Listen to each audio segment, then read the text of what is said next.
Facebook live ತಮಗೆಲ್ಲರಿಗೂ ಸ್ವಾಗತ. ಇವತ್ತಿನ ವಿಷಯ ಏನಂತಂದ್ರೆ ಕ್ಯೂಮೋಥೆರಪಿ ಸಂಬಂಧ ಏನೇನ್ ಪ್ರಿಕಾಷನ್ಸ್ ತಗೋಬೇಕು, ಏನೇನ್ ಮಾಡ್ಬೇಕಂತಂಬುದು ತಿಳಿಸ್ಕೊಡೋದಕ್ಕೆ ನಮ್ಮ ಜೊತೆಗಿದ್ದಾರೆ HCG ಕ್ಯಾನ್ಸರ್ ಆಸ್ಪತ್ರೆ ಕಲಬುರಗಿಯ ಖ್ಯಾತ ವೈದ್ಯರಾದ ಡಾಕ್ಟರ್ ನಂದೀಶ್ ಕುಮಾರ್ ಜಿ ಅವರಿಗೆ ನಮಸ್ಕಾರ ಸರ್. ನಮಸ್ಕಾರ ಸರ್, ಇವತ್ತಿನ ಟಾಪಿಕ್ ಬಂದ್ಬಿಟ್ಟು ಕ್ಯೂಮೋಥೆರಪಿ ಬಗ್ಗೆ ಇದೆ. ಕ್ಯೂಮೋಥೆರಪಿ ಅಂತಂದ್ರೆ ಏನ್ ಸರ್? ಈಗ ಕೀಮೋಥೆರಪಿ ಅಂದ್ರೆ ಏನಂತ ಫಸ್ಟ್ ಹೇಳ್ತೇವೆ. ಈಗ ನಮ್ ಕ್ಯಾನ್ಸರ್ ರೋಗದಲ್ಲಿ ನಾವು ಸಾಧಾರಣವಾಗಿ 3 ನಮೂನೆ ಟ್ರೀಟ್ಮೆಂಟ್ ಮಾಡ್ತೀವಿ. ಒಂದು ಸರ್ಜರಿ, ಇನ್ನೊಂದು ಕೀಮೋಥೆರಪಿ, ಮೂರನೇದು ರೇಡಿಯೋಥೆರಪಿ. ಸರ್ಜರಿ ಅಂತಂದ್ರ ಆಪರೇಷನ್ ಮಾಡಿ ಅದನ್ನ ಗಂಟನ್ನು ತೆಗಿತೀವಿ. ರೇಡಿಯೇಷನ್ ಥೆರಪಿ ಅಂತಂದ್ರ ಅಲ್ಲಿ ಕಿರಣಗಳನ್ನ, ರೇಡಿಯೇಷನ್ ವೇವ್ಸ್ ಅನ್ನ ಕೊಟ್ಟು ಅದನ್ನ ಸಾಯಿಸ್ತೀವಿ ಕ್ಯಾನ್ಸರ್ ಕಣಗಳನ್ನ. ಕೀಮೋಥೆರಪಿ ಅಂದ್ರೆ ನಾವು ಏನಂತೀವಿ ಮೆಡಿಸಿನ್ಸ್, ಮಾತ್ರೆಗಳು ಅಥವಾ ಇಂಜೆಕ್ಷನ್ಸ್. ಸೊ ಯಾವುದೇ ಒಂದು ಮೆಡಿಸಿನ್ ಕ್ಯಾನ್ಸರ್ ಕಣಗಳನ್ನ ಕೊಲ್ಲಲಿಕ್ಕೆ ಯೂಸ್ ಮಾಡಿದ್ರೆ ನಾವು ಅದಕ್ಕೆ ಕೀಮೋಥೆರಪಿ ಅಂತ ಹೇಳ್ತೀವಿ. ಸೊ ಅದು ಒಂದ್ ತರದ ಮೆಡಿಸಿನ್. ಅದನ್ನ ನಾವು ಟ್ಯಾಬ್ಲೆಟ್ ಫಾರ್ಮ್ ನಲ್ಲೂ ಕೊಡಬಹುದು, ಇಂಜೆಕ್ಷನ್ ಫಾರ್ಮ್ ನಲ್ಲೂ ಕೊಡಬಹುದು. ಸೊ ಇದಕ್ಕೆ ನಾವು ಕೀಮೋಥೆರಪಿ ಅಂತ ಹೇಳ್ತೀವಿ. ಸರ್, ಕ್ಯೂಮೋಥೆರಪಿ ತುಂಬಾ ಹಾರ್ಮ್ಫುಲ್ ಆಗಿದೆ, ಅಪಾಯಕಾರಿ ಆಗಿದೆ. ಈಗ ಸಾಕಷ್ಟು ಟೈಮ್ ಆಗ್ತದೆ. ಪೇಷಂಟ್ಸ್ ನಾವು ಕೀಮೋಥೆರಪಿ ಅಂದ್ರೆ ಅಂಜಿ ಬಿಡ್ತಾರ, ನಮಗ್ ಹಂಗ್ ಸೈಡ್ ಎಫೆಕ್ಟ್ ಆಗ್ತಾವ, ಹಿಂಗ್ ಆಗ್ತಾವ ಅಂತ ಬಹಳಷ್ಟು ಅನ್ಸ್ತಾರೆ. ಸೊ ಈಗ ಕೀಮೋಥೆರಪಿ ಸೈಡ್ ಎಫೆಕ್ಟ್ ಆಗ್ತಾವ ಎಂಬ ಪ್ರಶ್ನೆಗೆ ಆನ್ಸರ್ ಹೌದು. ಇದು ಹಾರ್ಮ್ಫುಲ್ ಅಂತ ಪ್ರಶ್ನೆಗೆ ಇಲ್ಲ ಅಂತ ಹೇಳ್ತೀವಿ. ಯಾಕಂತಂದ್ರೆ ಈಗ ಕ್ಯಾನ್ಸರ್ ನಲ್ಲಿ ನಾವೇನ್ ಕೀಮೋಥೆರಪಿ ಮೆಡಿಸಿನ್ ಯೂಸ್ ಮಾಡ್ತೀವಿ, ಅವು ಕ್ಯಾನ್ಸರ್ ಕಣಗಳನ್ನು ಕೊಲ್ತಾವ, ಅದ್ರ ಜೊತೆಗೆ ನಮ್ಮ ಮೈಯಲ್ಲಿ ಇರುವ ನಾರ್ಮಲ್ ಸೆಲ್ಸ್ಗೂ ಸ್ವಲ್ಪ ಕೊಲ್ತಾವ. ಆದ್ದರಿಂದ ಕೆಲವೊಂದು ಅನ್ಎಕ್ಸ್ಪೆಕ್ಟೆಡ್ ಸೈಡ್ ಎಫೆಕ್ಟ್ಸ್ ಅನ್ನ ಸಹಜವಾಗಿ ಆಗ್ತವೆ. ಸೊ ಈ ಸೈಡ್ ಎಫೆಕ್ಟ್ಸ್ ಗಳು ನಮ್ಗೆ ಒಂದ್ ಸ್ವಲ್ಪ ತೊಂದರೆ ಕೊಡ್ತಾವೆ. ಬಟ್ ಆದ್ರೆ ಕೀಮೋಥೆರಪಿ ಕ್ಯಾನ್ಸರ್ ಕಣಗಳನ್ನು ಕೊಟ್ಟು ಏನ್ ಬೆನಿಫಿಟ್ ಸಿಗ್ತದೋ ಅದು ಬಹಳ ಜಾಸ್ತಿ ಇರ್ತದೆ. ಸೊ ಅಲ್ಲಿ ಸ್ವಲ್ಪ ಸೈಡ್ ಎಫೆಕ್ಟ್ಸ್ ಇದ್ರೂ ಕೂಡ ಅದನ್ನ ನಾವು ಸಹನ ಮಾಡ್ಬೋದು. ಮತ್ತೆ ಇವತ್ತಿನ ದಿವಸ ಹೆಂಗಿದೆ, ನಾವು ಆ ಸೈಡ್ ಎಫೆಕ್ಟ್ಸ್ ಅನ್ನು ಕೂಡ ಆದಷ್ಟು ಕಡಿಮೆ ಆಗ್ಬೇಕು, ಆಗದೆ ಇರುವ ಮಾಡ್ಕೋಬೇಕು. ಮತ್ ಅದು ಆದ್ರೂ ಕೂಡ ಅದನ್ನ ಹೇಗೆ ನಾವು ರಿಲೀಫ್ ಕೊಡ್ಬೇಕಂತ ಪ್ರಯತ್ನ ಮಾಡ್ತೀವಿ. ಸೊ ಈಗ ಕೀಮೋಥೆರಪಿ ಬಹಳ ಸೇಫ್ ಆಗಿದೆ. ಸೊ ಅದನ್ನ ಈಸಿಲಿ ನಾವು ಕೊಡಬಹುದು. ಸರ್, ಕಾಮನ್ ಆಗಿ ಕೀಮೋಥೆರಪಿ ಅಂತಂದ್ರೆ ಸ್ವಲ್ಪ ಜಾಸ್ತಿ ಅನಿಸ್ತದೆ. ಅದಕ್ಕೆ ಟ್ರೀಟ್ಮೆಂಟ್ ಕೊಡ್ಬೇಕಾದ್ರೂ ಕೂಡ ಕೆಲವೊಂದು ಪ್ರೊಸೀಜರ್ಸ್ ಎಲ್ಲ ಇರುತ್ತೆ. ಅದರ ಸೈಡ್ ಎಫೆಕ್ಟ್ ಏನೇನಿದೆ ಅಂತ ಹೇಳ್ತೀವಿ. ಈಗ ನಾವು ಕೀಮೋಥೆರಪಿನಾಗ ಸೈಡ್ ಎಫೆಕ್ಟ್ಸ್ ಏನೇನ್ ಇರ್ತಾವ, ಸೊ ಈ ಒಂದು ಹೇಳ್ಬೋದು ಬರ್ತೀವಿ. ಸರಿ, ಒಂದು ಫಸ್ಟ್ ಎಲ್ಲರಿಗಿನ್ನ ಕಾಮನ್ ಹೆಣ್ಮಕ್ಳಿಗೆ ಏನಂತೀವಿ ನಾವು, ಹೇರ್ ಲಾಸ್, ಕೂದಲು ಹೋಗ್ತಾವ. ಸೊ ಸಾಧಾರಣವಾಗಿ ಕೀಮೋಥೆರಪಿ ಕೊಟ್ಟ ಮೇಲೆ ಸಾಕಷ್ಟು ಎಲ್ಲರಿಗೂ ಕೂದಲು ಹೋಗ್ತವೆ. ಕೆಲವೊಂದು ಪೇಷಂಟ್ಸ್ ಅಥವಾ ಕೆಲವೊಂದು ಮೆಡಿಸಿನ್ ಅಷ್ಟೇ ಹೇರ್ ಲಾಸ್ ಇರಂಗಿಲ್ಲ. ಸೊ ಇದು ಕೂದಲು ಹೋಗ್ತಾವೆ. ಸೊ ಈಗ ಫಸ್ಟ್ ಪ್ರಶ್ನೆ ಬರ್ತದೆ, ಸರ್ ಇದು ಕೂದಲು ಹೋಗ್ಲಾರ್ದಂಗೆ ಏನಾರ ಮಾಡ್ಬೋದೇನ್ರಿ, ಅದಕ್ಕೆ ಏನಾರು ಸ್ಪೆಷಲ್ ಎಣ್ಣೆ ಬರ್ತದೇನ್ರಿ ಅಂತ ಬಹಳ ಮಂದಿ ಪೇಷಂಟ್ಸ್ ಕೇಳ್ತಾರೆ. ಸೊ ಇದಕ್ಕೆ ಯಾವುದೇ ತರದ್ದು ಪರ್ಯಾಯ ಇಲ್ಲ. ನಾವು ಕೊಟ್ಟ ಮೇಲೆ ಕೀಮೋಥೆರಪಿ ಹೇರ್ ಲಾಸ್ ಆಗೇ ಆಗ್ತದೆ. ಒಂದೇ ದಿವಸಕ್ಕೆ ಆಗಲ್ಲ. ಇವತ್ತು ನಾವು ಕೀಮೋ ಕೊಟ್ಟೆವು, ಒಂದು ವಾರ 15 ದಿವಸ ಆಗೋಣ, ಸ್ವಲ್ಪ ಬೀಳಕ್ ಸ್ಟಾರ್ಟ್ ಆಗ್ತದೆ. ಕ್ರಮೇಣವಾಗಿ 2-3 ಸೈಕಲ್ ಆಗತ್ತನ ಪೂರ್ತಿ ಕೂದಲು ಹೋಗ್ತದೆ. ನಾವು ಟ್ರೀಟ್ಮೆಂಟ್ ಬಂದ್ ಮಾಡಿದ ಒಂದು 3 ವಾರ 1 ತಿಂಗಳ ಆದ್ಮೇಲೆ ನಿಧಾನವಾಗಿ ಮತ್ತೆ ಬೆಳಿಲಿಕ್ಕೆ ಸ್ಟಾರ್ಟ್. ಸೊ ಹೋದ ಕೂದಲು ಎಲ್ಲವೂ ವಾಪಸ್ ಬರ್ತಾವ. ಇದನ್ನ ಹೋಗ್ಲಾರ್ದೆ ಇರ್ಬೇಕಂತ ಯಾವುದು ಮೆಡಿಸಿನ್ ಇರಂಗಿಲ್ಲ. ಸೊ ನಾವು ಅದನ್ನ ಅಕ್ಸೆಪ್ಟ್ ಮಾಡ್ಕೋಬೇಕು. ಅದನ್ನ ಮಾನಸಿಕವಾಗಿ ವಿಚಾರ ಮಾಡಕ್ ಹೋಗ್ಬಾರ್ದು. ಈಗ ಕೆಲವೊಬ್ರಿಗೆ ನಾವೇನ್ ಮಾಡ್ತೀವಿ, ಹೆಣ್ಮಕ್ಳು ಇದ್ರ ಟ್ರೀಟ್ಮೆಂಟ್ ಇಂತ ಮುಂಚೆನೆ ಹೇಳ್ತೀವಿ, ನೀವು ವಿಗ್ ಹಾಕೊಂಡ್ಬಿಟ್ರಿ, ಟ್ರೀಟ್ಮೆಂಟ್ ಸ್ಟಾರ್ಟ್ ಮಾಡಕ್ಕಿಂತ ಮೊದಲೇ ವಿಗ್ ಬಂದೋಬಸ್ತ್ ಮಾಡ್ಕೊಂಡು ವಿಗ್ ಹಾಕೊಡ್ರಿ. ಸೊ ಅದ್ರಲ್ಲಿಂದ ಏನಾಗ್ತದ, ನಿಮ್ಗ ಒಂದ್ ಮಾನಸಿಕವಾಗಿ ಒಂದು ಧೈರ್ಯ ಸಿಗ್ತದ, ಮಂದಿಗೂ ಅಷ್ಟು ಐಡಿಯಾ ಇದೆ. ಇದಕ್ಕೂ ಲಾಸ್ಟ್ ಒಂದು ಏನಂತಾರೆ ಹ್ಯೂಮರಸ್, ಹಾಸ್ಯವಾದವಾಗಿ ಏನ್ ಹೇಳ್ತೀನಿ, ನಾವು ದೇವ್ರಿಗೆ, ತಿರುಪತಿ ದೇವ್ರಿಗೆ ಇಲ್ಲಿಂದೇ ಕೂದಲು ಕೊಟ್ಟಿವಿ ಅಂತ, ಮುಡಿ ಕೊಟ್ಟಿವಿ ಇಲ್ಲಿಂದೇ ಅಂತ ತಿಳ್ಕೊಬೇಕು. ಇದು ಒಂದ್ ತರದ್ ದೇವರಿಗೆ ಅರ್ಪಣೆ ಮಾಡಿವಿ. ಸೊ ಇದು hair fall. Next hair fall ಜೊತೆಗೆ ಕೆಲವೊಮ್ಮೆ ಸ್ಕಿನ್ ಪಿಗ್ಮೆಂಟೇಶನ್ ಅಂತೀವಿ.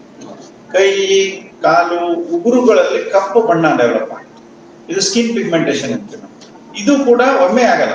ಕೀಮೋ ಕೊಟ್ಟು 1-2 ಸೈಕಲ್ 3 ಸೈಕಲ್ ಆಗೋಣ, ನಿಧಾನವಾಗಿ ಈ ತರ ಉಗುರು, ಹೆಬ್ಬಟ್ಟು, ಬಟ್ಟಿನ ಹಿಂದಿನ ಸೈಡ್ ಕಪ್ಪಾಗ್ತಾವ, ಇಲ್ಲ ಉಗುರುಗಳು ಕಪ್ಪಾಗ್ತಾವ, ಕೆಲವೊಬ್ಬರಿಗೆ ನಾಲ್ಗಿನೂ ಕಪ್ಪಾಗ್ತವೆ. ಸೊ ಇದು ಸಹಜವಾಗಿ, ಇದೇನು ಜೀವಕ್ಕೆ ಅಂಜಿ ಮಾಡಂತ ಸೈಡ್ ಎಫೆಕ್ಟ್ ಅಲ್ಲ. ಇದನ್ನು ಕೀಮೋಥೆರಪಿ ಮುಗಿದ ಮೇಲೆ 2-3 ತಿಂಗಳಾಗೋಣ ಸಹಜವಾಗಿ ಕಮ್ಮಿ ಹಾಕೊಂಡ್ ಬರ್ತದ, ಮತ್ತೆ ಸ್ಕಿನ್ ನಾರ್ಮಲ್ ಆಗ್ತದೆ. ಸೊ ಇದು hair fall and skin pigmentation, ಇದು ಒಂದು ಕಾಮನ್ ಸೈಡ್ ಎಫೆಕ್ಟ್. ನೆಕ್ಸ್ಟ್ ಎರಡನೇದು ಬರ್ತೀನಿ, ಹಸಿವು ಆಗಂಗಿಲ್ಲ. ಸೊ ಕೀಮೋಥೆರಪಿ ಕೊಟ್ಟ ಮೇಲೆ ಹಸಿವು ಆಗದೆ ಇರೋದು ಒಂದು common side effect, loss of appetite ಅಂತೀವಿ. ಸೊ ಇದಕ್ಕ ಏನ್ ಉತ್ತರ ಕೊಡ್ಬೇಕು ಅಂದ್ರೆ, ಇದು ಕೀಮೋ ಆದ್ಮೇಲೆ ಎಲ್ಲಾ ಪೇಷಂಟ್ಸಿಗೆ ಆಗ್ತದ. ಕೆಲವೊಬ್ರಿಗೆ ಸ್ವಲ್ಪ ಆಗ್ತದ, ಕೆಲವೊಬ್ರಿಗೆ ಬಹಳ ಆಗ್ತದ.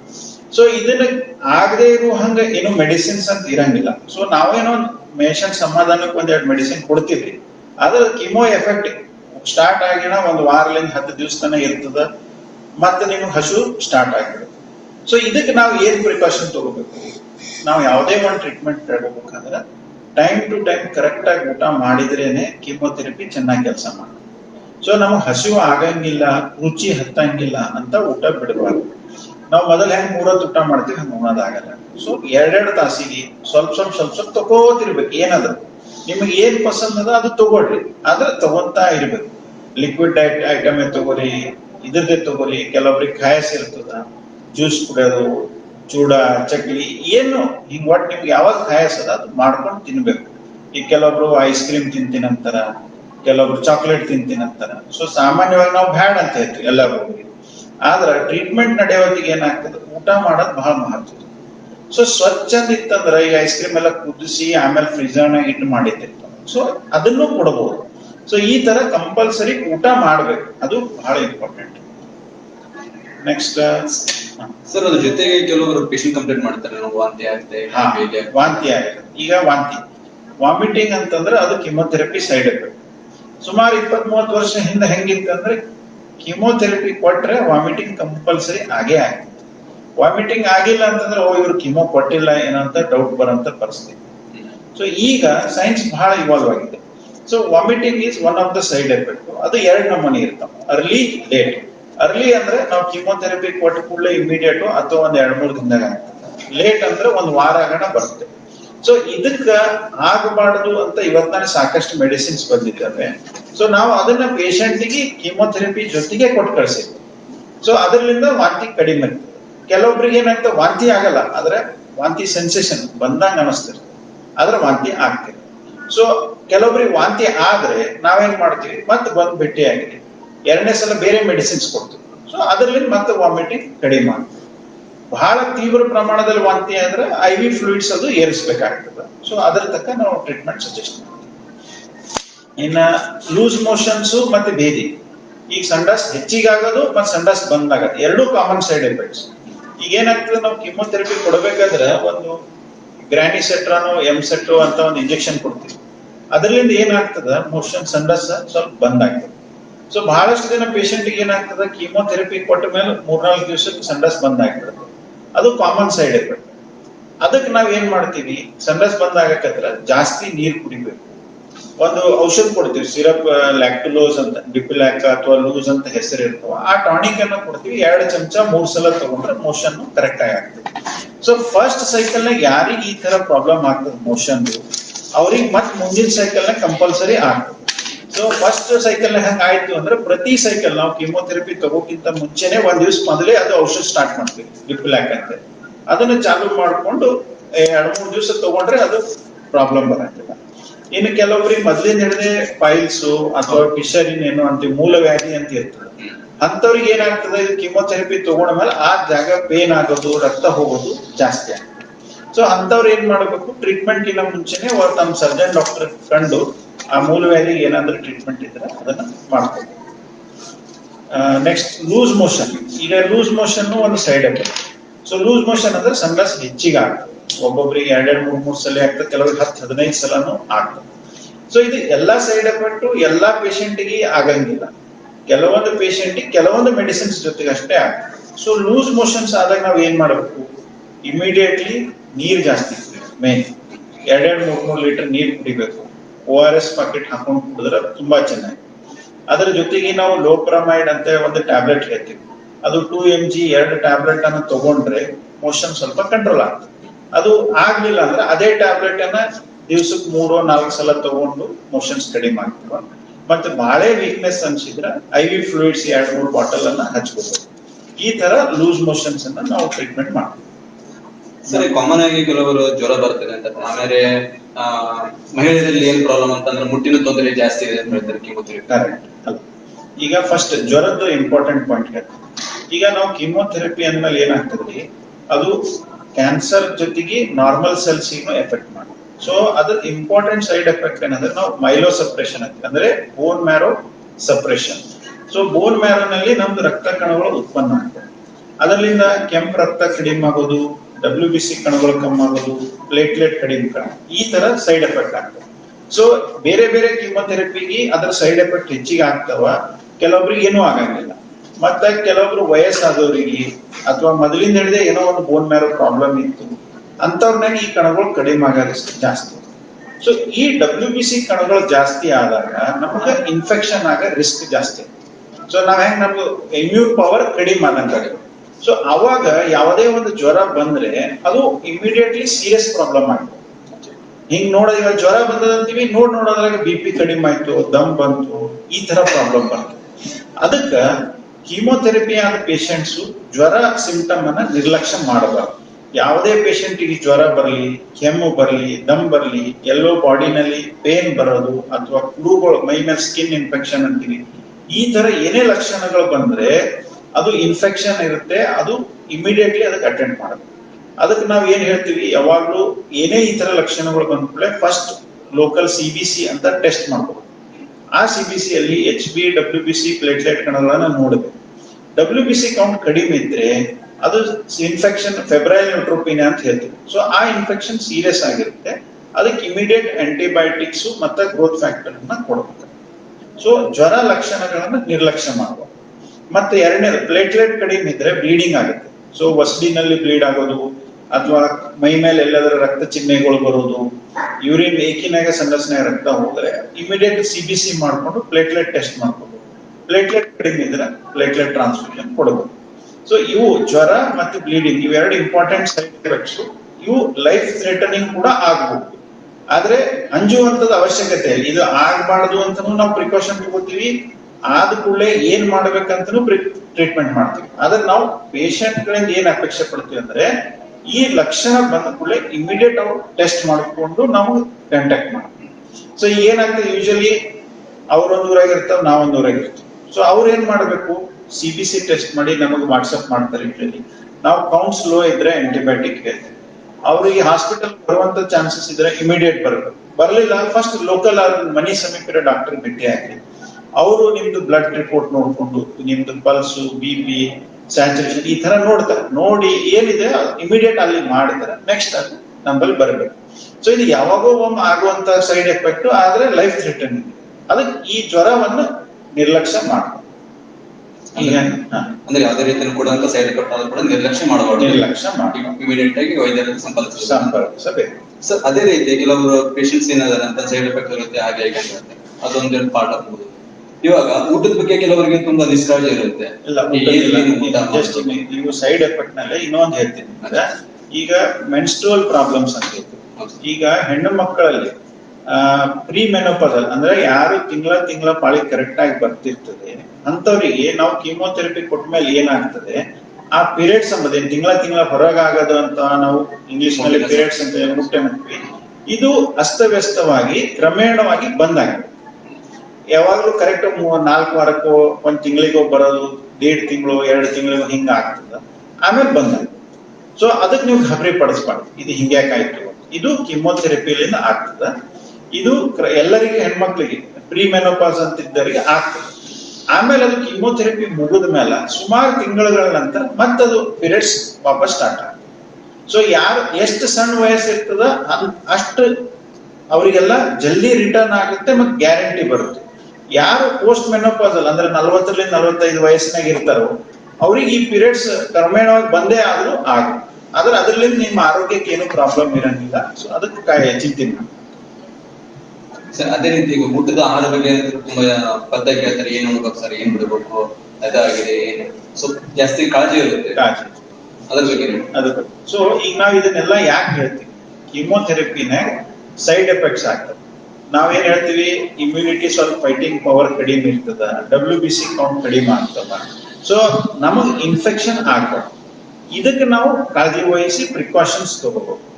ಇದು ಇನ್ಫೆಕ್ಷನ್ ಆಗಬಾರ್ದು ಅಂಬದ್ರ ಸುತ್ತಮುತ್ತನೇ ನಮ್ದೆಲ್ಲ ನಾವು ಪ್ರಿಕಾಷನ್ ಏನ್ ತಗೋಬೇಕು, ಯಾಕೆ ತಗೋಬೇಕು ಅಂತ ಹೇಳ್ತೀವಿ.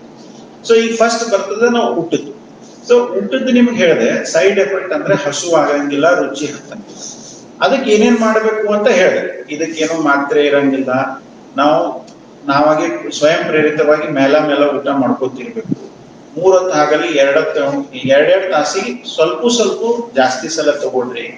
ನಮಗ್ ಏನ್ ಪಸಂದ್ ಅದ ಅದನ್ನ ತಗೊಂತಾ ಇರ್ಬೇಕು. ಇದು ಹೆಂಗ್ ಊಟ ತಗೋಬೇಕು, ಈ ಊಟದ ಸ್ವಚ್ಛತೆ ಹೆಂಗ್ ಕಾಪಾಡ್ಕೋಬೇಕು ಅದು ಹೇಳಿ. ಈಗ ಮೊದಲನೇ ಪ್ರಶ್ನೆ ಬರ್ತದ, ಪಥ್ಯ ಏನ್ ಮಾಡ್ಬೇಕೇನು. ಸೊ ಒಂದೇ ವರ್ಡ್ ನಾ ಹೇಳ್ತೀನಿ, ಮನ್ಯಾಗ ಮಾಡಿದ ಸ್ವಚ್ಛತೆ ಎಲ್ಲಾ ಊಟ ಮಾಡಿ. ಸೊ ಮನ್ಯಾಗ ಈ ಆಹಾರ ಅಂತ ಇಲ್ಲ. ಸೊ ಮನ್ಯಾಗ ಮಾಡಿದ್ದಂದ್ರೆ ನಮ್ದು ಎಲ್ಲಾನೇ ಬಂತು, ತರಕಾರಿ ಹಣ್ಣು. ಸೊ ಈಗ ಒಂದೊಂದು ಪಾಯಿಂಟ್ ಹೇಳ್ತೀನಿ. ಮತ್ ನಮ್ಮ ಮಂದಿ ಸ್ವಲ್ಪ ಇವು ಇರ್ತಾವ, ರೊಟ್ಟಿ ಚಪಾತಿ ಗೋಧಿ ಅನ್ನ ನಮ್ಮ ಎಲ್ಲಾ ಊಟ ಮಾಡಿ. ಯಾವುದು ಇದು ಹಾಲ ತುಪ್ಪ ಮೊಸರ ಊಟ ಮಾಡಿ. ಮತ್ತ ಬ್ಯಾಳಿ ಸಾಂಬಾರ್ನು ಯಾವುದೇ ತರದ ಪಥ್ಯ ಹಾಲು ಕುಡಿಬೋದೇನ್ರಿ ಅಂತ ಹಾಲು ಕುಡಿನು. ಇದ್ರಾಗ ಒಂದೇ ಪಾಯಿಂಟ್ ಇಂಪಾರ್ಟೆಂಟ್ ಅಂದ್ರೆ ಎಲ್ಲವನ್ನು ಕುದಿಸಿ ಮಾಡಿದ್ದು ಊಟ ಮಾಡಿ. ನಾನ್ ವೆಜ್ ತಿನ್ಬೋದು ಸರ್. ಫಸ್ಟ್ ಬರ್ತೀನಿ ಸಾವಕಾಶ. ಕುದಿಸಿ ಅಂದ್ರೆ ಹೀಟ್ಲಿಂದ ಏನಾಗ್ತದ, ಕುದಿಸ್ತೀವಿ ಇಲ್ಲ ರೊಟ್ಟಿ ಹಂಚಿನ ಮೇಲೆ ಹಾಕ್ತಿವಿ, ಅದ್ರಲ್ಲಿಂದ ಏನಾಗ್ತದ ಏನೇ ಒಂದು ಇನ್ಫೆಕ್ಷನ್ ಮೈಕ್ರೋ ಆರ್ಗಾನಿಸಮ್ ಇರ್ತದ ಅವೆಲ್ಲ ಸತ್ತು. ಸೊ ಆ ತರದ ಊಟ ಯಾವುದೇ ನಾವು ಕುದಿಸಿ ಮಾಡಿದ್ದನ್ನು ಎಲ್ಲಾನು ಉಣಬಹುದು, ಹಾಲು ಕುಡಿಬಹುದು. ಈಗ ಬರ್ತದ ತರಕಾರಿನ ನಾವೇನ್ ಹೇಳ್ತೀವಿ, ಹಸಿ ತರಕಾರಿ ತಿನ್ನಕ್ ಹೋಗ್ಬೋದು, ಅದ್ರಾಗ ಇನ್ಫೆಕ್ಷನ್ ಆಗೋ ರಿಸ್ಕ್ ಜಾಸ್ತಿ. ಸೊ ತರಕಾರಿಯನ್ನು ಕುದಿಸಿ ತಿನ್ನಿ.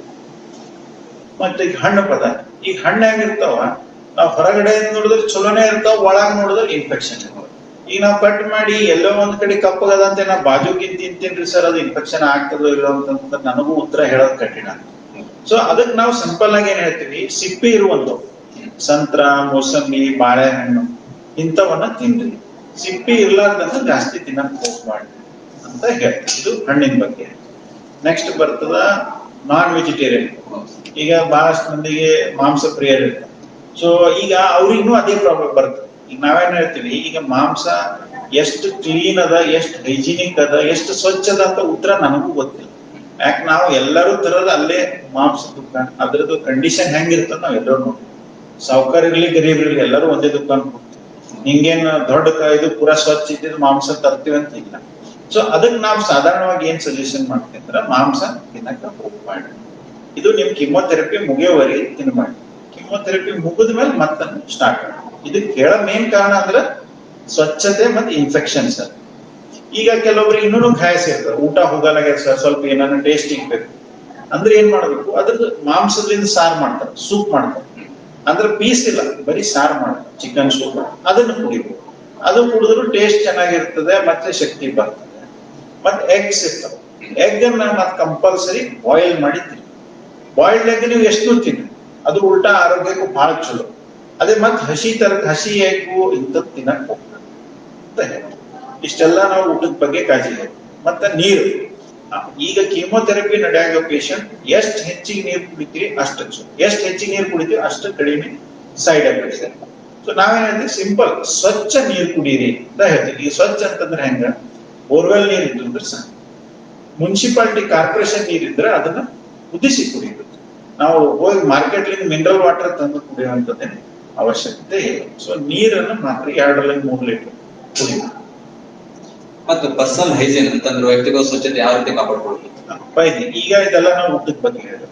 ಈಗ ನಾನು ಕಿಮೋಥೆರಪಿ ತಗೊಂಡಿನಂದ್ರೆ ನಾನು ಏನೇನ್ ಕಾಳಜಿ ಮಾಡ್ತೀನಿ, ಈಗ ಅಂದ್ರೆ ಮೇನ್ ಏನಂದ್ರೆ ನಾನು ಸ್ವಚ್ಛ ಇರ್ಬೇಕು, ನನಗ ಇನ್ಫೆಕ್ಷನ್ ಬರಬಾರದು ಅಂತ ನಾನು ಏನೇನ್ ಕಾಳಜಿ ವಹಿಸ್ಬೇಕು.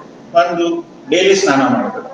ಈ ಕೆಲವರು ಕೇಳ್ತಾರೆ ಸರ್ ಕಿಮೋ ಮಾಡಕ್ಕೆ ಸ್ನಾನ ಮಾಡ್ಬೇಕು, ಕಂಪಲ್ಸರಿ ಡೈಲಿ ಸ್ನಾನ ಮಾಡ್ಬೇಕು. ಎರಡನೇದೇನಂತಂದ್ರೆ ಬಾಯಿ ಸ್ವಚ್ಛ ಇರ್ಬೇಕು. ಬಾಯಿಗೆ ದಿನ ಮುಂಜಾನೆ ಸಂಜೆಗೆ 2 ಸಲ ಸಾಫ್ಟ್ ಟೂತ್ ಬ್ರಷ್ ಲಿಂದ ಬ್ರಷ್ ಮಾಡ್ಬೇಕು, ಹಾರ್ಡ್ ಬ್ರಷ್ ಇಲ್ಲ. ಮತ್ತೆ ಇದು ಕಿಮೋ ಹೊಡೆದಿ ಪ್ಲೇಟ್ಲೆಟ್ ಇನ್ನ ಕಡಿಮೆ ಇರ್ತಾವ. ಸೊ ಸಾಫ್ಟ್ ಬ್ರಷ್ ಲಿಂದ ಬ್ರಷ್ ಮಾಡ್ಬೇಕು. ಮೂರನೇದು ಏನಂತೀವಿ, ಬಾಯಿನ ಮುಕ್ಕಳಿಸ್ತಾ ಇರ್ಬೇಕು. ಉಗುರು ಬೆಚ್ಚಿನ ನೀರ್ನಾಗ ಸಿಂಪಲ್ ನೀರು ಉಗುರು ಬೆಚ್ಚಿನ ನೀರು ಮುಕ್ಕಳಿಸಿದ್ರು ನಡೀತದೆ. ಇನ್ನು ಕೆಲವರು ಸ್ವಲ್ಪ ಉಪ್ಪ ಸೋಡಾ ಹಾಕಿನೂ ಮುಕ್ಕಳಿಸ್ತಾರ, ಇಲ್ಲ ಕೆಲವರು ಎಕ್ಸಿಡಿನ್ ಮೌತ್ ವಾಶ್ ಅಂತ ಹಾಕ್ತಾರ. ಸೊ ಈ ತರದ ಪ್ರಿಕಾಷನ್ಸ್ ನಾವು ಫಾಲೋ ಮಾಡ್ತೀವಿ. ಹಾಗೆ ಕಿಮೋಥೆರಪಿ ತಗೊಂಡಿರ್ತ ವ್ಯಕ್ತಿಗಳು ಸುತ್ತಮುತ್ತ ಪರಿಸರವನ್ನು ಯಾವ ರೀತಿ ಇಟ್ಕೊಳ್ಬೇಕು, ಯಾವ ರೀತಿ ಸಂರಕ್ಷಣೆ.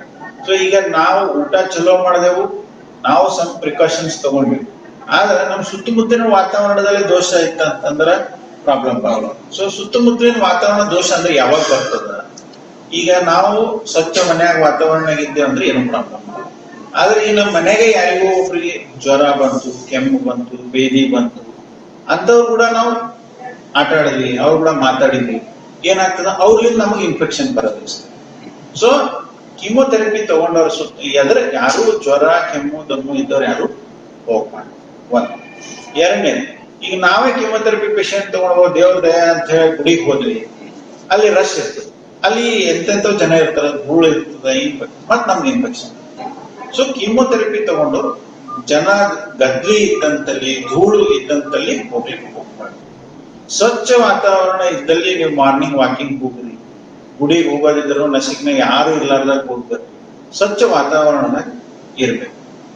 ಹಾಗಾದ್ರೆ ಕೀಮೋಥೆರಪಿ ತಗೊಂಡವ್ರು ಮಾತ್ರ ಸ್ವಲ್ಪ ಕೇರ್ಫುಲ್ ಆಗಿ ಇರ್ಬೇಕು. ಕೇರ್ಫುಲ್ ಆಗಿ ಇರಬೇಕು. ಒಟ್ಟೆ ಆದಷ್ಟು ಜನಜಂಗುಳಿ ಇರೋಂಥ ಜಾಗಕ್ಕೆ ಹೋಗ್ಬಾರ್ದು, ಆರೋಗ್ಯ ಇರ್ಲಾರ್ದಂತವ್ರ ಮುಂದೆ ಹೋಗ್ಬಾರ್ದು, ಅಂದ್ರೆ ಪಬ್ಲಿಕ್ ಪ್ಲೇಸ್ ಅಲ್ಲಿ ಅವಾಯ್ಡ್ ಅವಾಯ್ಡ್ ಮಾಡಬೇಕು.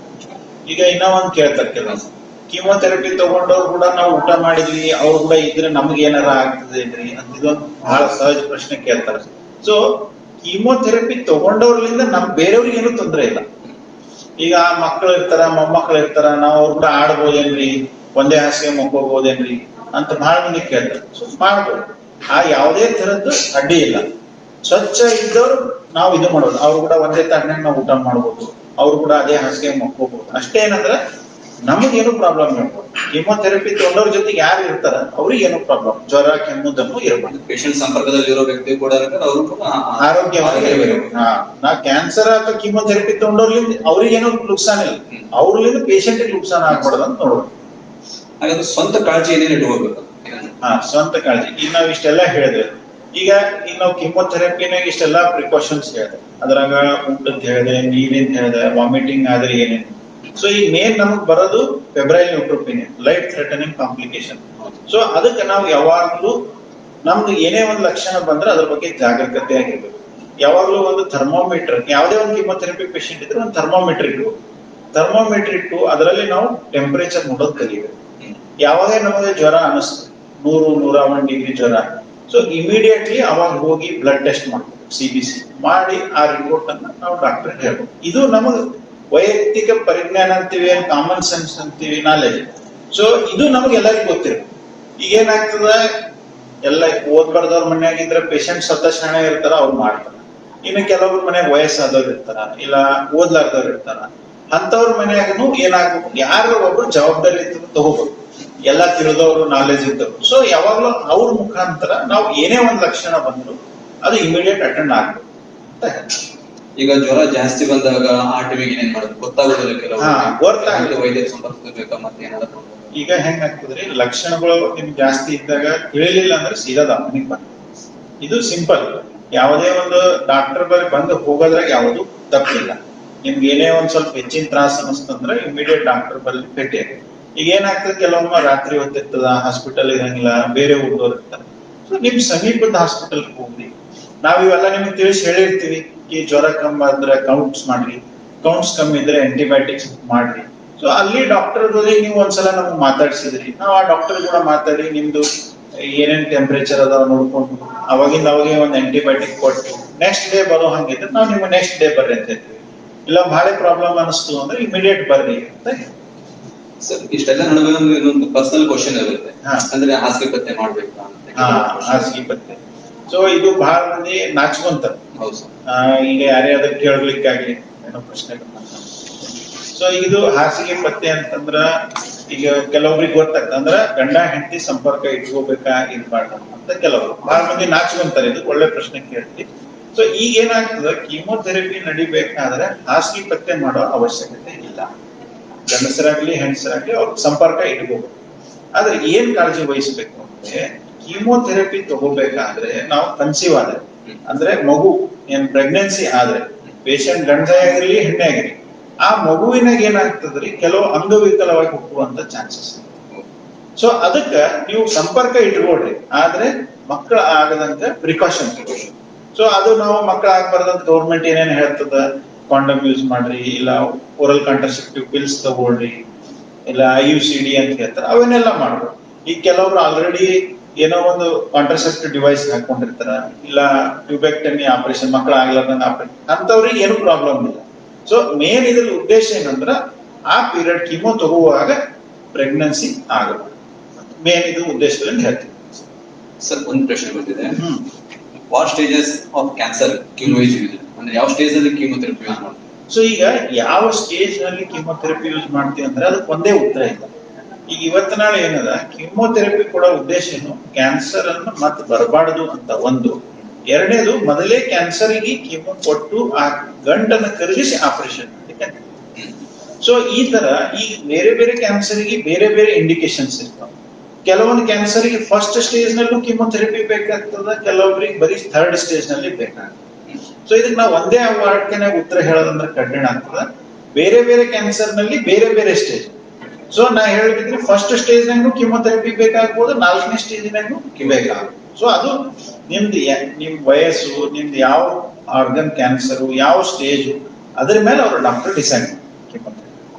ಸರ್ ಇನ್ನೊಂದು ಪ್ರಶ್ನೆ ಇದೆ, ಅಂದ್ರೆ ಶುಗರ್ ಕ್ಯಾನ್ ಯೂಸ್ ಇಲ್ಲ ಕೀಮೋಥೆರಪಿ, ಅಂದ್ರೆ ಸಕ್ಕರೆ ಅಂತ ಹೇಳ್ಬೋದು. ಹಾ, ಇದು ಬಹಳ ಇಂಪಾರ್ಟೆಂಟ್. ಚಲೋ ಕೇಳಿ. ಈಗ ಕೆಲವೊಬ್ಬರಿಗೆ ಇರ್ತದೆ ಸಕ್ಕರೆ ತಿನ್ಬೋದೇನ್ರಿ, ಸಕ್ಕರೆ ಪತ್ತೆ ಮಾಡ್ತಾರ, ಅದಕ್ಕೆ ಯಾವುದೇ ಕಾರಣ ಇಲ್ಲ. ಈಗ ನಾವು ಮೊದಲಿಂದ ಹಿಡಿದೇ ಡಯಾಬಿಟಿಕ್ ಪೇಷಂಟ್ ಆಗಿ ನಮಗೆ ಕ್ಯಾನ್ಸರ್ ಆಗಿದ್ರೆ ನಾವು ಅದನ್ನು ಪತ್ತೆ ಮಾಡ್ತೀವಿ. ಈಗ ನಾವು ಮೊದಲಿಂದ ಹಿಡಿದು ಶುಗರ್ ಬಿಮಾರಿ ಇಲ್ಲ ಅಂತ ಪೇಷಂಟ್ ಶುಗರ್ ತಿನ್ಬೇಡ್ರಿ ಅಂತ ಏನೂ ಇಲ್ಲ. ಯಾಕಂದ್ರೆ ಮೊದಲೇ ಹಸು ಆಗಂಗಿಲ್ಲ, ಊಟ. ಸೊ ಅಂತಂದ್ರೆ ಅದು ತಿನ್ಬೇಡ್ರಿ ಇದು ತಿನ್ಬೇಡ್ರಿ ಅಂತ ಹೇಳ್ತಾರೆ. ಸೊ ನಿಮ್ಗೆ ಶುಗರ್ ಬಿಮಾರಿ ಇದ್ರಷ್ಟೇ ಅದ್ರ ಪತ್ತೆ ಮಾಡಿ, ಇಲ್ಲ ಅಂತಂದ್ರೆ ನೀವು ಎಲ್ಲ ಊಟ ಮಾಡ್ಬೋದು. ಈಗ ನಮ್ಮಲ್ಲಿ ಬಹಳ ಕೆಲವು ಹುಡುಗರು ಬರ್ತಾರೆ ಕೀಮೋಥೆರಪಿ ತಗೊಳ್ಳಿ, ಅವ್ರಿಗೆ ಹಿಂಗೆ ಹಸಿವು ಆಗಂಗಿಲ್ಲ, ರುಚಿ ಆಗಂಗಿಲ್ಲ, ಆ ಹುಡುಗರು ತಗೊಳಂಗಿಲ್ಲ. ನಮ್ಮ ತಂದೆ ತಾಯಿಗೆ ಹೇಳ್ತೀನಿ ಐಸ್ ಕ್ರೀಮ್ ಕೊಡ್ರಿ, ಚಾಕ್ಲೇಟ್ ಕೊಡ್ರಿ ಅಣ್ಣ, ಅವ್ರು ಘಬರಸ್ತಾರ, ಡಾಕ್ಟರ್ ಹಿಂಗೆ ಹೇಳ್ತಾನ. ಆದ್ರೆ ನಾವು ವಿಚಾರ ಮಾಡೋದೇನು, ಐಸ್ ಕ್ರೀಮ್ ಅಂದ್ರೆ ಹೆಂಗ, ಹಾಲು ಕುದಿಸಿ ಸ್ಟೆರೈಲ್ ಆಗಿ ಮಾಡಿದ್ದಿರ್ತದೆ. ಸೊ ಹಾಲು ಕುಡಿದ್ರೆ ಏನಾಗ್ತದೆ, ಐಸ್ ಕ್ರೀಮ್ ತಿಂದ್ರೆ ಕ್ಯಾಲೋರೀಸ್ನು ಬರ್ತವೆ, ಎನರ್ಜಿನೂ ಬರ್ತವೆ. ಅದೇ ತರ ಚಾಕ್ಲೇಟ್ಸ್. ಸೊ ಚೆನ್ನಾಗಿ ಪ್ರಿಪೇರ್ ಮಾಡಿದ ಐಟಮ್ ಇದ್ರೆ ತಿನ್ಬಹುದು. ನಾವು ಮನ್ಯಾಗ ಇಂಥವು ಏನೇ ಒಂದು ಹೆಲ್ದಿ ಫುಡ್ ಅಂತೀವಿ, ಪ್ರೋಟೀನ್ ಫುಡ್ ಇರಲಿ, ನೀವು ಸ್ವೀಟ್ ಕೆಲವರು ಉಂಡಿ ಮಾಡಿ ಕೊಡ್ತಾರ, ಎಳ್ಳಿನ ಉಂಡಿ ಮಾಡ್ತಾರೆ, ಅಂಟಿನ ಉಂಡಿ, ಇಂಥವೆಲ್ಲ ತಿಂತಾ ಇದ್ರೆ ಹೆಚ್ಚಿಗೆ ಶಕ್ತಿ ಬರ್ತದೆ. ಇನ್ನೊಂದು ಪ್ರಶ್ನೆ ಇದೆ, whether any special attention to be taken to be given for the patients with the comorbidity? Comorbidities ಅಂತಂದ್ರೆ ಈಗ ನಾವು ಇವೆಲ್ಲ ಪ್ರಿಕಾಷನ್ ಹೇಳಿದ್ರೆ ಇದು ಎಲ್ಲರಿಗೂ ಲಾಗು ಆಗುತ್ತೆ. ಬಟ್ ಈಗ ನಾವು ಕೀಮೋಥೆರಪಿ ಸೈಡ್ ಎಫೆಕ್ಟ್ಸ್ ಏನಂತ ಹೇಳಿದ್ವಲ್ಲ, ಅದು ವಯಸ್ಸಾದವ್ರು 60 ವಯಸ್ಸಿಗೆ ಮೀರಿದವರಿದ್ರು, ಅವರಿಗೆ ಮೊದಲಿಂದ diabetes, sugar, heart problem, kidney problem, ಹಿಂಗ ಏನಾನ ಇದ್ರೆ ಈ ಸೈಡ್ ಎಫೆಕ್ಟ್ಸ್ ಆಗುವ ರಿಸ್ಕ್ ಜಾಸ್ತಿ. ಸೊ ಅದಕ್ಕೆ ಅವ್ರಿಗೆ ನಾವು ಎಕ್ಸ್ಟ್ರಾ ಪ್ರಿಕಾಷನ್ಸ್ ತಗೋಬೇಕು. ಕೆಲವೊಬ್ಬರಿಗೆ ನಾವು WBC ಕೌಂಟ್ ಕಡಿಮೆ ಆಗ್ಬಾರ್ದು ಅಂತ ಇಂಜೆಕ್ಷನ್ಸ್ ಕೊಡ್ಬೇಕು. ಸೊ ಡೆಫಿನೆಟ್ಲಿ ಕೋಮಾರ್ಬಿಡಿಟೀಸ್ ಇದ್ದವರಿಗೆ ಪ್ರಿಕಾಷನ್ ಹೆಚ್ಚಿಗೆ, ಅಂದ್ರೆ ಇವೇ ಪ್ರಿಕಾಷನ್ಸ್ ನಾವು ಬಹಳ ಜಾಗರೂಕತೆಯಿಂದ ತಗೋಬೇಕು. ಹಾಗಾದ್ರೆ ಇವಾಗ ಶುಗರ್ ಪೇಷಂಟ್ ಇರ್ತಾರೆ, ಆಲ್ರೆಡಿ ಮೆಡಿಸಿನ್ ತಗೋತಾ ಇರ್ತಾರೆ, ಅದ್ರ ಜೊತೆ ಕೂಡ ಮತ್ತೆ ಕೀಮೋಥೆರಪಿ ಕೊಟ್ರೆ ಏನು ಪ್ರಾಬ್ಲಮ್ ಇಲ್ಲ? ಇದು ಒಂದು ಇಂಪಾರ್ಟೆಂಟ್ ಪ್ರಶ್ನೆ. ಈಗ ಸಾಧಾರಣವಾಗಿ ಬಹಳಷ್ಟು ಪೇಷಂಟ್ಸ್ ನಾವು ಮೊದಲಿಂದ ಏನೋ ಒಂದು ಟ್ರೀಟ್ಮೆಂಟ್ ತಗೋತಿರ್ತೀವಿ, ಶುಗರ್ಗೋ, ಬಿಪಿಗೋ, ಥೈರಾಯ್ಡ್ಗೋ ಏನೋ ಒಂದು ಇರ್ತದೆ. ಸೊ ಆ ಮೆಡಿಸಿನ್ಸ್ ಅನ್ನ ನಾವು ಕೀಮೋಥೆರಪಿ ತಗೋವಾಗ ಬಂದ್ ಮಾಡಬೇಕು, ಯಾವುದು ಬಂದ್ ಮಾಡಲ್ಲ. ನಿಮಗೆ ಏನೇ ಡೌಟ್ ಇದ್ರು ಡಾಕ್ಟರ್ ತೋರಿಸ್ರಿ, ಅದರಲ್ಲಿ ಯಾವ್ದಾರ ಡ್ರಗ್ ನಮ್ ಕೀಮೋಥೆರಪಿಗೆ ಇಂಟರ್ಫರೆನ್ಸ್ ಇದ್ರೆ ನಾವು ಬೇಡ ಅಂತ ಹೇಳ್ತೀವಿ. ಸಾಕಷ್ಟು ಪ್ರಮಾಣ ಹಂಗೇನು ಇರಂಗಿಲ್ಲ. ಸೊ BP ಶುಗರ್ ಮೆಡಿಸಿನ್ಸ್ ಮಾತ್ರ ಕಂಪಲ್ಸರಿ ಕಂಟಿನ್ಯೂ ಮಾಡ್ತಾ ಇರ್ತೀವಿ. ಸರ್ ಇನ್ನೊಂದು ಪ್ರಶ್ನೆ ಏನಂತಂದ್ರೆ, ಈಗ ಈ ಸಿಚುವೇಶನ್ ಅಲ್ಲಿ ಅಂದ್ರೆ ಕೋವಿಡ್ ಸಿಚುವೇಶನ್ ಅಲ್ಲಿ ಕೀಮೋಥೆರಪಿ ಬರ್ಬೇಕಾದ್ರೆ ಕೆಲವರು ಬರ್ಬೇಕಾದ್ರೆ ಕೂಡ ಅವ್ರಿಗೆ ಏನೇನು ಪ್ರಿಕಾಷನ್ಸ್ ತಗೋರು. ಈಗ ಕೋವಿಡ್ ಸಿಚುವೇಶನ್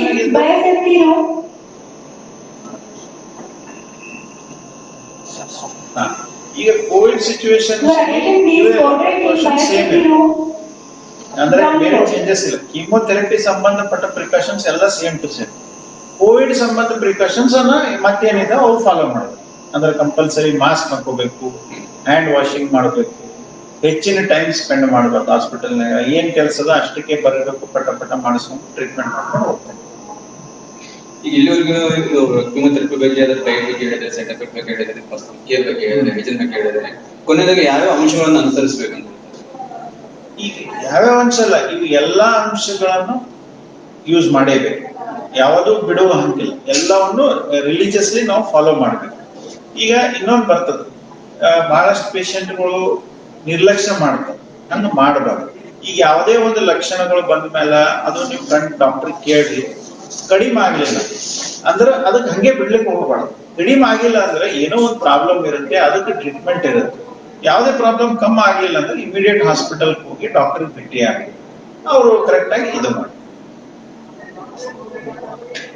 ಇನ್ನೊಂದು ಕಿಮೋಥೆರಪಿಯಲ್ಲಿ ಒಂದೆರಡು ವಾರಕ್ಕೆ ಕೆಲವೊಂದು ಲಕ್ಷಣ ಕಂಡು ಬರುತ್ತೆ. ಅಂದ್ರೆ ಫಸ್ಟ್ ಕಿಮೋ ಆದ ನಂತರ ಜ್ವರ ಬರುತ್ತೆ, ಬೇದಿ ಬರುತ್ತೆ, ಅದೆಲ್ಲ ಇರ್ತದೆ. ಇವಾಗ ನಿಶಕ್ತಿ ಬರುತ್ತೆ ಸ್ಪೆಷಲ್, ಯಾಕಂತಂದ್ರೆ ಕೆಲವರಿಗೆ ಮೈಯಾಗ ತಾಕತ್ತೆ ಹೇಳಿಲ್ಲ, ತುಂಬಾ ನಿಶಕ್ತಿ ಆಗ್ತಾ ಇದೆ. ನಿಶಕ್ತಿ, ಈಗ ಇದು ಒಂದು ಕಾಮನ್ ಪ್ರಶ್ನೆ. ಈಗ ಎಲ್ಲರೂ ನಮ್ ಬಹಳ ವೀಕ್ನೆಸ್ ಆಗಿದ್ರಿ ಸರ್, ನಿಶಕ್ತಿ ಆಗಿದ್ರಿ, ಏನಾಗ್ಯದ್ರಿ ನಿಶಕ್ತಿ ಅಂತ. ಮೊದಲಿನಂಗಿಲ್ಲ. ಮೊದಲಿನಂಗಿಲ್ಲ ಅಂದ್ರೆ ಏನಾಗ್ಯದ ಸರ್, ನಂಗೆ 4 ಕಿಲೋಮೀಟರ್ ಓಡಕ್ಕಾಗಲ್ರಿ, 5 ಕಿಲೋಮೀಟರ್ ಓಡಕ್ಕಾಗಲ್ಲ ಅಂದ್ರೆ ಇದು ಆಗ್ತದೆ. ಈಗ ನಮ್ಗೆ ಆರೋಗ್ಯ ತಪ್ಪಿದೆ ಅನ್ನೋಣ, ಸ್ವಲ್ಪ ವೀಕ್ನೆಸ್ ಎಲ್ಲರಿಗೆ ಎಕ್ಸ್ಪೆಕ್ಟೆಡ್ ಇದೆ. ಈಗ ನಾವು ಪೇಷಂಟ್ ತಾನಾಗೆ ಎದ್ದು ತನ್ನ ಸ್ನಾನ ಮಾಡಿ, ತನ್ನ ಬಟ್ಟೆ ಬದಲಾಯಿಸಿ, ತನ್ನ ಹಾಸಿಗೆ ಮಲ್ಕೊಂಡ್ರೆ ಇಷ್ಟು ನಮಗ್ ಸಾಕು. ಇನ್ನ ಬಹಳಷ್ಟು ಜನ ಕಿಮೋಥೆರಪಿ ತಗೊಳ್ಳೋರು ನೀವು ಕೇಳಿದ್ರಿ ಅಂದ್ರೆ ಆಫೀಸಿಗೂ ಹೋಗ್ತಾರೆ. ಸೊ ಈಗ ನಮ್ಮಲ್ಲಿ ನೀವು ಬಂದ್ ಭೇಟಿ ಆದ್ರೆ ಬಹಳಷ್ಟು ಪೇಷಂಟ್ಸ್ ಆಫೀಸಿಗೂ ಹೋಗ್ತಾರೆ. ಸಾಟರ್ಡೆ ಬಂದ್ ಕಿಮೋ ತಗೋತಾರೆ, ಸಂಡೇ ರೆಸ್ಟ್ ಮಾಡ್ತಾರೆ, ಮತ್ತೆ ಆಫೀಸಿಗೂ ಹೋಗ್ತಾರೆ. ಸೊ ವೀಕ್ನೆಸ್ ಅಂದ್ರೆ ಯಾರಾದ್ರೂ ನಾವು 24 hour ಹಾಸಿಗೆನೆ ಹಿಡಿದ್ವಿ, ಎದ್ದೇ ಹೇಳಕ್ ಹೋಗಲ್ಲ, ಬಾತ್ರೂಮ್ ಸಂಡಾಸಿಗೆ ಹೋಗ್ಬೇಕಾದ್ರೂ ಹಿಡ್ಕೊಂಡು ಹೋಗ್ಬೇಕಾಯ್ತು, ಅವಾಗ ಅದಕ್ಕೆ ನಾವು ಖರೆ ವೀಕ್ನೆಸ್ ಅಂತ ಹೇಳ್ತೀವಿ. ಸೊ ಅಂತ ಪರಿಸ್ಥಿತಿ ಬಂದಾಗ ನೀವು ಮತ್ತೆ ಡಾಕ್ಟರ್ ಭೇಟಿ ಆಗ್ಬೇಕು. ಕೆಲವೊಮ್ಮೆ ಏನಾಗ್ತದೆ, ಕೆಂಪು ರಕ್ತ ಕಣ ಕಡಿಮೆ ಆಗ್ತವೆ, ಕೆಲವೊಮ್ಮೆ ಉಪ್ಪಿನಾಂಶ ಕಡಿಮೆ ಆಗ್ತದೆ.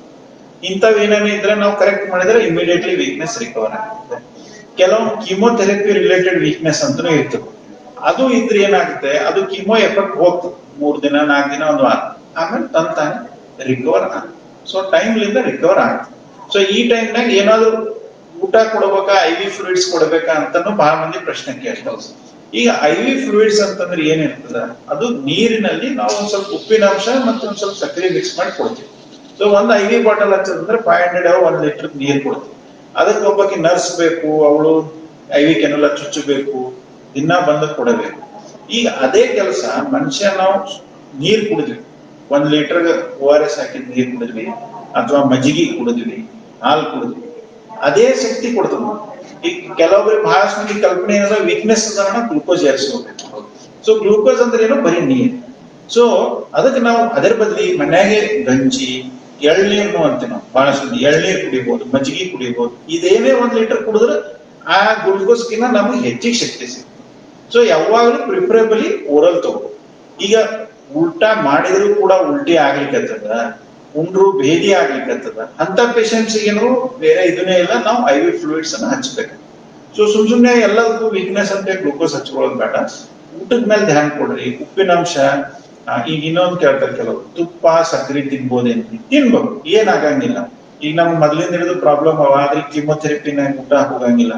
ಸ್ವಲ್ಪ ತುಪ್ಪ ಸಕ್ಕರೆ ಉಪ್ಪು ಹಾಕೊಂಡ್ರೆ ಏನಾಗ್ತದ್ರಿ, ಸ್ವಲ್ಪ ರುಚಿ ಬರ್ತದ, ಕ್ಯಾಲರೀಸ್ ಬರ್ತಾವ, ಶಕ್ತಿ ಬರ್ತದ ಪೇಷಂಟ್. ಸೊ ಆ ತರ ಊಟ ಮಾಡ್ಕೊಂತೇ ಇರ್ಬೇಕು, ಏನಾಗಲ್ಲ. ಹಿಂಗ್ ಬಹಳ ಕಟ್ಟುನಿಟ್ಟವಾಗಿ, ಈಗ BP ಶುಗರ್ ಇದ್ದವ್ರು ಕಠೋರವಾಗಿ ಪತ್ತೆ ಮಾಡಬಾರ್ದು. ಊಟ ಕರೆಕ್ಟ್ ಆಗ್ಬೇಕು, ಅದು ಕಮ್ಮಿ ಆಗ್ಲಿಕ್ಕೆ ಸ್ವಲ್ಪ ಅಡ್ಜಸ್ಟ್ಮೆಂಟ್ ಮಾಡ್ಕೊಂಡು ಇದು. ಸರ್ ಕೊನೆಯದಾಗಿ, ಒಂದು ಕ್ಯಾನ್ಸರ್ ಪೇಷಂಟ್ ಅಂದ್ರೆ ವಯಸ್ಸಾದವರು ಇರ್ತಾರೆ, ಯುವಕರು ಇರ್ತಾರೆ, ಸ್ಪೆಷಲ್ ಚಿಕ್ಕ ಮಕ್ಕಳು ಇರ್ತಾರೆ, ಬ್ಲಡ್ ಕ್ಯಾನ್ಸರ್ ಆದವರು, ಅವ್ರು ಕೂಡ ಕಿಮೋಥೆರಪಿ ಅವ್ರು ಏನೇನು ಪ್ರಿಕಾಷನ್ ತಗೋಬೇಕು? ಈಗ ಎಲ್ಲರಿಗೂ ಸೇಮ್. ಈಗ ನಾವು ಚಿಕ್ಕ ಮಕ್ಕಳಿಗೆ ವಯಸ್ಸಾದವರಿಗೆ ಅಂತ ಸಪರೇಟ್ ಆಗಿ ಏನ್ ಹೇಳಂಗಿಲ್ಲ, ಇವೆಲ್ಲವೂ ಸೇಮ್. ಈಗ ಅಷ್ಟೇ ಏನಂದ್ರೆ ಚಿಕ್ಕ ಮಕ್ಕಳು ಮತ್ತೆ ವಯಸ್ಸಾದವ್ರನ್ನ ಏನಾಗ್ತದ, ಅವ್ರು ತಾವಾಗೆ ತಮ್ಮ ತ್ರಾಸನ್ನ ಹೇಳ್ಕೊಳ್ಳೋ ಹಂಗೆ, ಅವ್ರಿಗೆ ತಿಳಿಯಂಗಿಲ್ಲ ಒಬ್ಬ. ಸೊ ಅಂತ ಇದ್ರಲ್ಲಿ ಚಿಕ್ಕ ಮಕ್ಕಳಲ್ಲಿ, ವಯಸ್ಸಾದವರಲ್ಲಿ, ಮತ್ ಯಾರ ಮನ್ಯಾಗ ಇದ್ದವರು ತಿಳಿದವ್ರು ಅವ್ರ ಜಿಮ್ಮೆದಾರಿ ತಗೊಂಡು ಅವ್ರು ಕೇರ್ ಮಾಡಬೇಕು. ಡೈಲಿ ಊಟ ಮಾಡ್ಲಿಕ್ಕತ್ತಾರಿಲ್ಲ, ಎದ್ದು ಕುಂದಿರ್ಲಿಕ್ಕತ್ತಾರೆ, ಇಷ್ಟು ನೋಡ್ಕೊಂತಿರ್ಬೇಕು. ಈಗ ಪೇಷಂಟ್ ಊಟನೇ ಮಾಡೋದಾಗೇನ, ಹಾಸಿಗೆನೇ ಹಿಡ್ದ ಅಂದ್ರೆ ಓಕೆ, ಇವ್ರದ್ದೇನೋ ಪ್ರಾಬ್ಲಮ್. ದೊಡ್ಡವರಾದ್ರೆ ಅವ್ರು ತಮ್ಮ ತಾವೇ ಹೇಳ್ತಾರೆ, ಬಂದ್ಬಿಡ್ತಾರೆ. ಚಿಕ್ಕ ಮಕ್ಕಳಿಗೆ ಒಮ್ಮೆ ಬರ್ತಾಗಂಗಿಲ್ಲ. ಸೊ ಅದನ್ನ ತಾಯಿ ತಂದೆ ನೋಡ್ಕೊಂಡು ಹಂಗ ಏನಿಂದ ಕರ್ಕೊಂಡ್ ಬರ್ಬೇಕು ಹಾಸ್ಪಿಟಲ್. ಸರ್ ತುಂಬಾ ಧನ್ಯವಾದಗಳು. ಇಲ್ಲಿವರೆಗೂ ಕೂಡ ಕಿಮೋಥೆರಪಿ ಬಗ್ಗೆ ಸೈಡ್ ಎಫೆಕ್ಟ್ ಇರ್ಬೋದು, ಆಮೇಲೆ ಕೆಲವೊಂದು ಏನು ಊಟ, ಆಹಾರ ಪಥ್ಯ, ವಾತಾವರಣ ಯಾವ ರೀತಿ ಇರ್ಬೇಕು, ನಮ್ಮ ಕಾಳಜಿ ಯಾವ ರೀತಿ ವಹಿಸಬೇಕು ಎಲ್ಲ ಕೂಡ ಸವಿಸ್ತಾರವಾಗಿ ತಿಳಿಸ್ಕೊಟ್ಟಿದ್ದಕ್ಕೆ ಧನ್ಯವಾದಗಳು. ಧನ್ಯವಾದ ಸರ್. ಈಗ ಇದು ಒಂದೆರಡು ಲಾಸ್ಟ್ ನೀವು ನಾನೇ ಒಂದೆರಡು ಎಕ್ಸ್ಟ್ರಾ ಹೇಳ್ತೀನಿ. ಸೊ ಈಗ ಕೆಲವೊಮ್ಮೆ ಏನಾಗ್ತದ, ಇವೆಲ್ಲ ನಾವು ಪ್ರಿಕಾಷನ್ಸ್ ಹೇಳಿದ್ವಿ. ಈಗ ನೀವು ಕಿಮೋಥೆರಪಿ ತಗೊಂಡು ಹೋದ್ಮೇಲೆ ಕೆಲವೊಮ್ಮೆ ಸಡನ್ ದಮ್ ಬರೋದು, ಜ್ವರ ಬಹಳ ಜಾಸ್ತಿ ಬರೋದು, ವಿಪರೀತ ವಾಂತಿ, ಬಹಳ ವಾಂತಿ ಆಗೋದು, ನಿಮ್ BP ಲೋ ಆಗ್ಲಿಕ್ಕತ್ತು, ಬಹಳ ಲೂಸ್ ಮೋಷನ್ ಆಗ್ಲಿಕ್ಕತ್ತು, ದಮ್ ಬರ್ಲಿಕ್ಕತ್ತು, ಮಾತೆ ಆಡಲ್ಲ ಆದ್ರು, ಅಥವಾ ರಕ್ತಸ್ರಾವ ಆಯ್ತು ಗಮ್ಸ್ನಾಗ, ಇವೆಲ್ಲ ಏನಂತೀವಿ ನಾವು ಅಲಾರ್ಮಿಂಗ್ ಸೈನ್ಸ್ ಅಂತ.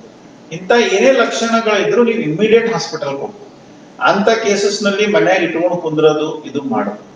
ನೀವು ನಮ್ಮ ಹಾಸ್ಪಿಟಲ್ ಬರ್ಲಿಕ್ಕೆ ಆಗ್ಲಿಲ್ಲ ಅಂದ್ರೆ ನಿಮ್ ಫಸ್ಟ್ ಯಾರು ಪ್ರೈಮರಿ ಡಾಕ್ಟರ್ ಬಲ್ಲಿ ಹೋಗೋದಾಗ್ಲಿಲ್ಲ, ನಿಮ್ ನಿಯರ್ ಬೈ ಮನಿ ಬಲ್ಲಿ ಇದ್ದಂತ ಡಾಕ್ಟರ್ ಬಲ್ಲಿ ಹೋದ್ರು ಅವ್ರ ಒಂದ್ ಸ್ವಲ್ಪ ಆಂಟಿಬಯೋಟಿಕ್ ಸ್ವಲ್ಪ ಫ್ಲೂಯಿಡ್ ಕೊಟ್ರ ಪೇಷಂಟ್ ಕಂಡೀಷನ್ ಚೇತರಿಸ್ಕೊಂತಾರೆ. ಮತ್ತೆ ಇದು ಇನ್ನೊಂದೇನಂದ್ರ ಯಾವಾಗ್ಲೂ ನಾವು ಕಿಮೋಥೆರಪಿ ತಗೋಬೇಕಾದ್ರೆ ಕೆಲವೊಂದು ಇನ್ಸ್ಟ್ರಕ್ಷನ್ಸ್ ಇರ್ತೀವಿ ಪೇಷಂಟ್. ಯಾವುದೇ ಕಿಮೋಥೆರಪಿ ಕೊಡೋಕ್ಕಿಂತ ಮೊದಲು ನಾವು CBC, ಕ್ರಿಯಾಟಿನಿನ್ ಅಂತ ಕೆಲವೊಂದು ಬ್ಲಡ್ ಟೆಸ್ಟ್ ಕೊಡ್ತೀವಿ. ಸೊ ಅದನ್ನ ಕರೆಕ್ಟ್ ಬಂದ ಕೂಡಲೇ ಇಮಿಡಿಯೇಟ್ ಬ್ಲಡ್ ಟೆಸ್ಟ್ ಮಾಡ್ಕೊಂಡು ಡಾಕ್ಟರ್ ತೋರಿಸಿ ರಿಪೋರ್ಟ್ ಚೆನ್ನಾಗಿದ್ರೆ ಕಿಮೋಥೆರಪಿ ತಗೊಂತೀವಿ. ಸೊ ನಿಮಗೆ ಡಾಕ್ಟರ್ ಮನೆಗೆ ಹೋಗ್ಬೇಕಾದ್ರೆ ಏನ್ ಬರೆದು ಕೊಟ್ರೆ ನೆಕ್ಸ್ಟ್ ಟೈಮ್ ಯಾವ ಡೇಟಿಗೆ ಬರಬೇಕು, ಏನ್ ಟೆಸ್ಟ್, ಇದನ್ನ ಕರೆಕ್ಟ್ ನೋಟ್ ಮಾಡ್ಬೇಕು. ಯಾಕಂದ್ರೆ ಏನಾಗ್ತದ, ನೀವು ಅಲ್ಲಿ ಹೋಗ್ತೀರಿ ಮುಂಜಾನೆ ಬರ್ತೀರಿ ಇಲ್ಲಿ ಸುಮ್ ಕೂತ್ರಿ ಅಂತಂದ್ರೆ ಏನಾಗ್ತದ, ಅನ್ನೆಸರಿ ಎಲ್ಲ ಲೇಟ್ ಆಗ್ಬೇಕು. ಸೊ ಕೀಮೋಥೆರಪಿ ಪೇಷಂಟ್ ಅಂದ್ರೆ ಕಂಪಲ್ಸರಿ ಮತ್ತೆ ಮತ್ತೆ ಬ್ಲಡ್ ಟೆಸ್ಟ್ ಇರ್ತಾವ. ಬ್ಲಡ್ ರಿಪೋರ್ಟ್ ನೋಡಿನೇ ಡಾಕ್ಟರ್ ನಿಮ್ಗೆ ಕಿಮೋ ಕೊಡ್ತಾರ. ಏನೇ ಸೈಡ್ ಎಫೆಕ್ಟ್ ಆದ್ರೂ ಮತ್ತೆ ಬ್ಲಡ್ ಟೆಸ್ಟ್ ಮಾಡಿಸ್ತಾರ. ಇವೆಲ್ಲ ನೀವು ತಿಳ್ಕೊಂಡು ಆಸ್ಪತ್ರೆಗೆ ಬಂದ ಕೂಡಲೇ ಬ್ಲಡ್ ಟೆಸ್ಟ್ ಮಾಡಿ. ಇಲ್ಲ ನಿಮ್ಗೆ ಫೆಸಿಲಿಟಿ ಇತ್ತು ಮನೆಗೆ ಒಂದ್ ದಿವಸ ಬ್ಲಡ್ ಟೆಸ್ಟ್ ಮಾಡಿಸಿ ಡಾಕ್ಟರ್ಗೆ ವಾಟ್ಸಪ್ ಮಾಡಿ ಅವ್ರು ರಿಪೋರ್ಟ್ ನೋಡ್ಬೇಕು, ಚೆನ್ನಾಗಿದ್ರೆ ಬರ್ರಿ. ಕೆಲವೊಂದು ಕೌಂಟ್ಸ್ ಕಡಿಮೆ ಇರ್ತಾವ, ಪ್ಲೇಟ್ಲೆಟ್ ಕಡಿಮೆ ಇರ್ತಾವ, ನೀವು ಪಾಪ ಅಲ್ಲಿಂದ ಬರ್ತೀರಿ ಮತ್ ಇವ್ರು ಇಲ್ಲ ಮನೆಗೆ ಹೋಗ್ರಿ ಅಂತ ಹೇಳ್ತಾರೆ. ಸೊ ಹಾಗೆ ನಿಮ್ಗೆ ನಮ್ ಹಾಸ್ಪಿಟಲ್ MSW ನಂಬರ್ ಇರ್ತದ, ನೀವು ಅದಕ್ಕೆ ವಾಟ್ಸಪ್ ಮಾಡಿದ್ರು ನಾವು ನೋಡಿ ರಿಪ್ಲೈ ಮಾಡ್ತೀವಿ. ಈ ತರ ಸ್ವಲ್ಪ ಪ್ರಿಕಾಷನ್ಸ್ ನೀವು ಫಾಲೋ ಮಾಡಬೇಕು. ತುಂಬಾ ಧನ್ಯವಾದಗಳು ಸರ್, ಕೀಮೋಥೆರಪಿ ಬಗ್ಗೆ ಸವಿಸ್ತರವಾಗಿ ಹೇಳಿಕೊಟ್ಟಿದ್ದಕ್ಕೆ. ನಮ್ಮ ಫೇಸ್ಬುಕ್ ಲೈವ್ ವೀಕ್ಷಕರಿಗೆ ಕೂಡ ತುಂಬಾ ತುಂಬಾ ಧನ್ಯವಾದಗಳು.